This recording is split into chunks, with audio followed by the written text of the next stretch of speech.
प्रिय विद्यार्थियों, आपका पुनः स्वागत है। मैं आपका मैथ्स एजुकेटर राकेश ठाकुर, शासकीय कन्या उच्चतर माध्यमिक विद्यालय नैनपुर, जिला मंडला से। हमने पिछले वीडियो में कक्षा 10वीं का अध्याय वास्तविक संख्या में यूक्लिड विभाजन एल्गोरिथम के थ्योरी समझा था। अब हम प्रश्नावली 1.1 के प्रश्नों को हल करने जा रहे हैं। आप ध्यान से देखिए और समझिए। जहां समझ में नहीं आता है तो मुझे वीडियो में कमेंट कर बताइए कि यहाँ हमें समझ में नहीं आ रहा है। मैं आपकी समस्या हल करने का प्रयास करूँगा। चलिए अब हम प्रश्न को हल करने का प्रयास करते हैं। देखिए स्टूडेंट, गणित का कोई भी प्रश्न हो, वो कुछ बिंदुओं के आधार पर हल होता है। वो कौन कौन से बिंदु हैं? उसमें पहला बिंदु होता है दिया है। प्रश्न में क्या दिया है ये आपको सबसे पहले देखना है। प्रश्न को पढ़ना है और उसमें देखना है कि क्या दिया है। दूसरी बात होती है कि आपको ज्ञात क्या करना है। ज्ञात क्या करना है ये हमें लिखना होता है और दिमाग में ये बात समझना भी है कि हमें प्रश्न में ज्ञात क्या करना है, तब तो हम प्रश्न का उत्तर ला पाएंगे। अर्थात ये दिया है व्हाट्स गिवन और ज्ञात क्या करना है व्हाट्स फाइंड। और अब इस प्रश्न में कौन सा सूत्र या कौन सा सिद्धांत या कौन सी सर्वसम्मिका लगेगी ये देखना है। और उसके लिए हमें परेशान होने की कोई आवश्यकता नहीं है। आप प्रश्न से बात कीजिए। प्रश्न आपसे बहुत अच्छे से बात करता है, बहुत मज़ा आता है। देखिए कैसे। हम प्रश्न से पूछते हैं तुम कौन सा प्रश्न हो, तो वो बोलेगा प्रश्न नंबर 1। तो जैसे ही उसने बोला प्रश्न नंबर 1 तो आप यहाँ लिख दें हल 1। आपको तत्काल यहाँ लिखना है हल 1। अब 1 का कौन सा, पहला, दूसरा, तीसरा, चौथा, तो हम यहाँ पर नंबर पहला कर रहे हैं इसलिए हमने 1 लिख दिए। फिर आप प्रश्न से बात करेंगे कि हमें आपसे क्या जानकारी मिल सकती है। तो प्रश्न कहता है, पढ़िए इसको, निम्नलिखित संख्याओं, मतलब ये संख्या हमको दी हुई हैं 135 और 225, 196 और 38,220, 867 और 255।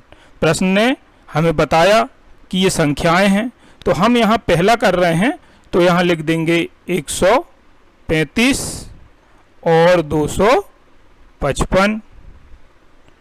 उसके बाद हम आगे प्रश्न से फिर बात करना प्रारंभ करते हैं। तो प्रश्न से पूछते हैं कि भाई क्या ज्ञात करना है। तो प्रश्न को आगे आप पढ़ो यहाँ से आगे। तो प्रश्न कहता है HCF ज्ञात करना है। क्या कहता है प्रश्न? HCF ज्ञात करना। तो यहाँ लिख देंगे HCF। HCF मतलब स्टूडेंट हाईएस्ट कॉमन फैक्टर, महत्तम समापवर्तक। अब हम प्रश्न से फिर आगे बात करते हैं। HCF ज्ञात करने के लिए, देखिए प्रश्न खुद बता रहा है, HCF ज्ञात करने के लिए हम उससे पूछते हैं कौन सा सूत्र लगाएंगे, किस विधि से हल करेंगे। तो प्रश्न कहता है यूक्लिड विभाजन एल्गोरिथम का प्रयोग कीजिए। उसने खुद हमें बताया, तो हमें काय का प्रयोग करना है? यूक्लिड विभाजन एल्गोरिथम का। अब यूक्लिड विभाजन एल्गोरिथम क्या होता है स्टूडेंट? हमने पिछले बार पढ़ा है। यूक्लिड विभाजन एल्गोरिथम का सूत्र होता है A = BQ + R। ये सूत्र होता है। इसमें आप जानते हैं कि A भाजक है, b भाज्य है, q भागफल है और r शेषफल है। तो देखिए अब प्रश्न से हमने पूरी बात कर लिया है। अब उसने बता भी दिया है कि यूक्लिड विभाजन एल्गोरिथम का प्रयोग करके आपको इसको हल करना है। तो हमने अभी पिछली स्लाइड में आपको समझाया था कि एल्गोरिथम एक विधि है, किसी भी प्रश्न को हल करने की एक मेथड है। तो उस मेथड को हम यहाँ अप्लाई करते हैं चरणबद्ध तरीका से। उसको अप्लाई करने के लिए हम ओके स्टूडेंट, अब हम यूक्लिड विभाजन एल्गोरिथम का प्रयोग करते हुए इस प्रश्न को हल करते हैं। तो इसको हल करने के लिए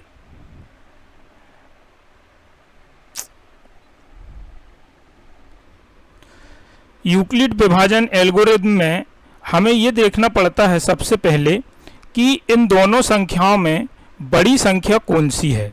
तो यहाँ पर 225 जो है वो 135 से बड़ा है, 135 से 225 बड़ा है। कहने का मतलब यहाँ a भाज्य हुआ 225 और भाजक हुआ b, मतलब भाजक हुआ 135। तो हम साधारण भाग प्रक्रिया से इस प्रश्न को हल करते हैं। देखिए कैसे, जैसे हम भाग देते हैं ठीक वैसे ही इसको हल करना है। यहाँ पर हम लिखते हैं 225 और फिर भाग देते हैं इसमें 135 का।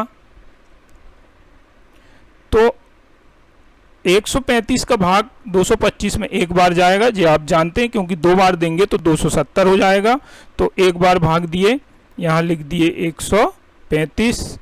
अब 225 में से 135 को हमने घटा दिया तो 0, 9 और यहाँ कुछ नहीं आएगा। अब पुनः ये 135 और 90 में स्वाभाविक बात है कि 135 बड़ा होगा। तो 135 को हम मानते हैं b और 90 को मानते हैं a। तो पहला स्टेप तो पहले हम लिख लें स्टूडेंट कि हमारा इस फॉर्म में ये चीज़ क्या आ गई। तो यहाँ a इक्वल क्या आया 225 इक्वल b के बराबर क्या आया 135 और q के बराबर क्या आया, q के बराबर आया 1 और r मतलब शेषफल आया 90। अब सेकंड स्टेप करते हैं, फिर से इसी में हम भाग देते हैं 90 का भाग 135 में। ये प्रक्रिया हमें तब तक दोहराना है जब तक शेषफल शून्य ना आ जाए। ऐसा मैं नहीं कह रहा हूँ, ऐसा यूक्लिड ने बताया था। उसने जो विधि बनाया था यूक्लिड विभाजन एल्गोरिथम, उसमें एचसीएफ ज्ञात करने के लिए यही विधि बताई गई है। तो चलिए 90 का भाग देते हैं 135 में। 90 दूनी 180 हो जाएगा, इसलिए सीधे सीधे 90 एकम 90 एक बार भाग जाता है। यहाँ 90 हम लिखते हैं और घटाते हैं तो 5 आएगा और 13 में शून्य हो जाएगा तो 4 आएगा। इसको फिर से हम यहाँ इसी फॉर्म में लिख लेते हैं a equal b q plus r के रूप में। तो आप देखिए a इक्वल कितना है, a इक्वल है 135 और अब आप समझ गए होंगे कि b इक्वल 90 है, q इक्वल 1 है और शेषफल 45 है। ये शेषफल स्टूडेंट जब तक शून्य नहीं आता तब तक हमें भाग करना है। अब फिर से 90 और 45 में 90 बड़ा है, 45 छोटा है। तो हम 90 में 45 का भाग देते हैं। तो ये पहाड़ा तो बहुत अच्छे से बनता है आपसे। 45 दूनी 90, 90 में से 90 को घटाएंगे तो हमें प्राप्त होगा 0। फिर से हम इसको इसी फॉर्म में लिख लेते हैं। तो यहाँ लिखते हैं 90 इक्वल 45 गुणित 2 धन शेषफल 0। यूक्लिड ने बताया था कि जब शेषफल 0 आ जाए उस समय में जो लास्ट का भाजक होता है वही उसका महत्तम समापवर्तक होता है। तो हमारा भाजक स्टूडेंट 45 है। क्या है? 45। देखो प्रश्न ने फिर बताया कि आपका उत्तर क्या होगा। तो हमारा उत्तर क्या होगा? HCF बराबर 45। तो इसको कैसे लिखते हैं हम? इसको लिखने का तरीका ये है कि देखिए आप, HCF हाईएस्ट कॉमन फैक्टर, महत्तम समापवर्तक किस चीज का HCF? 135 और 225 का HCF क्या आया? प्रश्न से पूछते हैं कितना आया? कितना आया मतलब इसके बराबर। उत्तर मिला हमें 45। इस प्रकार से ये आपका उत्तर हो गया। यहाँ चाहें तो आप लिख दें उत्तर HCF इक्वल 45। तो अब आप बहुत अच्छे से समझ गए होंगे। अब आपको करना ये है कि थोड़ा सा होमवर्क का काम है, वो भी आप करेंगे। होमवर्क में आप क्या करेंगे? शेष जो 2 प्रश्न बचे हुए हैं उनको आपको करना है। ये जो 2 प्रश्न हैं देखिए, 196 और 38,220 और 867 और 255, इनको आपको करके देखना है बगैर सॉल्यूशन देखे हुए। हम वीडियो में आगे इनका सॉल्यूशन दे देंगे, पर पहले अभी तो नहीं देंगे। पहले आप इनको हल करिए और जब सॉल्यूशन ना बने तभी आप वीडियो देखिए। ये आपका होमवर्क है। धन्यवाद।